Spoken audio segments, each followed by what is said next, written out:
नमस्कार दोस्तों, आज हम इस वीडियो के माध्यम से सुनने जा रहे हैं the story of Gautam Buddha awakening, Gautam Buddha जागृति की कहानी, जिसे ये पता चलेगा कि अगर कोई भी चीज आप अगर एक बार ठान ले तो उसको प्रकट होना ही होगा। इससे पहले आप कहानी में खो जाएं, वीडियो को जरूर सब्सक्राइब करें, इसे हमें प्रेरणा मिलती है।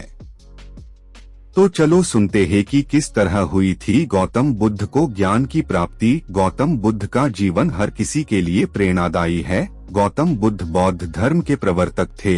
इनका जन्म 483 ईस्वी पूर्व तथा महापरिनिर्वाण 563 ईस्वी पूर्व में हुआ था। बचपन में उनको राजकुमार सिद्धार्थ के नाम से जाना जाता था। बौद्ध ग्रंथों के अनुसार गौतम बुद्ध के जन्म से 12 वर्ष पूर्व ही एक ऋषि ने भविष्यवाणी की थी कि यह बच्चा या तो एक सार्वभौमिक सम्राट या महान ऋषि बनेगा। 35 वर्ष की आयु में उन्हें ज्ञान की प्राप्ति हुई थी। वह संसार का मोह त्याग कर तपस्वी बन गए थे और परम ज्ञान की खोज में चले गए थे।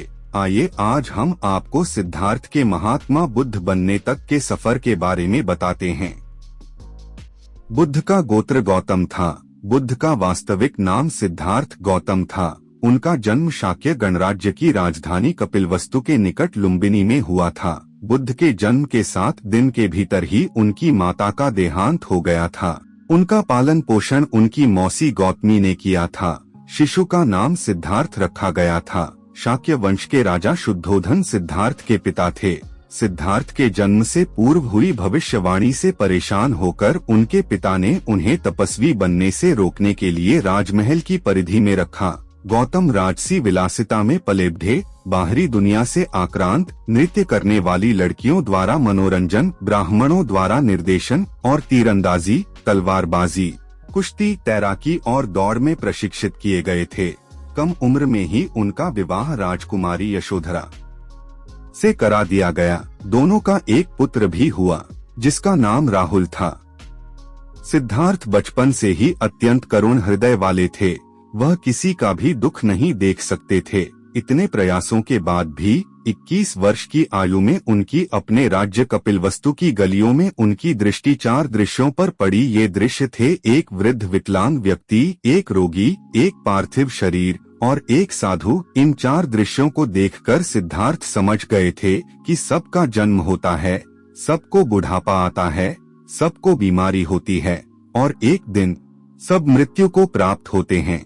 इससे व्यथित होकर उन्होंने अपना धनवान जीवन, अपनी पत्नी, पुत्र एवं राजपाट का त्याग करते हुए साधु का जीवन अपना लिया और जन्म, बुढ़ापा, दर्द, बीमारी और मृत्यु से जुड़े सवालों की खोज में निकल गए। सिद्धार्थ ने अपने प्रश्नों के उत्तर ढूंढने शुरू किए। समुचित ध्यान लगा पाने के बाद भी उन्हें इन प्रश्नों के उत्तर नहीं मिले। फिर उन्होंने तपस्या भी की लेकिन अपने प्रश्नों के उत्तर नहीं मिले। इसके बाद कुछ और साथियों के साथ अधिक कठोर तपस्या प्रारंभ की। ऐसे करते हुए 6 वर्ष व्यतीत हो गए। भूख से व्याकुल मृत्यु के निकट पहुंचकर बिना प्रश्नों के उत्तर पाए वह कुछ और करने के बारे में विचार करने लगे थे। एक गांव में भोजन की तलाश में निकल गए। फिर वहां थोड़ा सा भोजन ग्रहण किया। इसके बाद वह कठोर तपस्या छोड़कर एक पीपल के पेड़, जो अब बोधिवृक्ष के नाम से जाना जाता है, उनके नीचे प्रतिज्ञा करके बैठ गए कि वह सत्य जाने बिना उठेंगे नहीं। वह सारी रात बैठे रहे और माना जाता है यही वह क्षण था जब सुबह के समय उन्हें पूर्ण ज्ञान की प्राप्ति हुई थी। उनकी अविद्या नष्ट हो गई और उन्हें निर्वाण यानी बोधि प्राप्त हुई और वे 35 वर्ष की आयु में बुद्ध बन गए। बुद्ध को शाक्य मुनि के रूप में भी जाना जाता है। 7 हफ्तों तक उन्होंने मुक्ति की स्वतंत्रता और शांति का आनंद लिया। प्रारंभ में तो वह अपने बोधि के बारे में दूसरों को ज्ञान नहीं देना चाहते थे। बुद्ध का मानना था कि अधिकांश लोगों को समझाना बहुत मुश्किल होगा। मान्यता है कि बुद्ध को स्वयं ब्रह्मा जी ने अपने ज्ञान को लोगों तक पहुंचने का आग्रह किया था। फिर वह इस पर सहमत हो गए। इस तरह उन्होंने अपना पहला धर्मोपदेश उत्तर प्रदेश के वाराणसी के पास सारनाथ में अपने पहले मित्रों को दिया था। तो इस तरह हुई थी गौतम बुद्ध को ज्ञान की प्राप्ति। नमो बुद्धाय।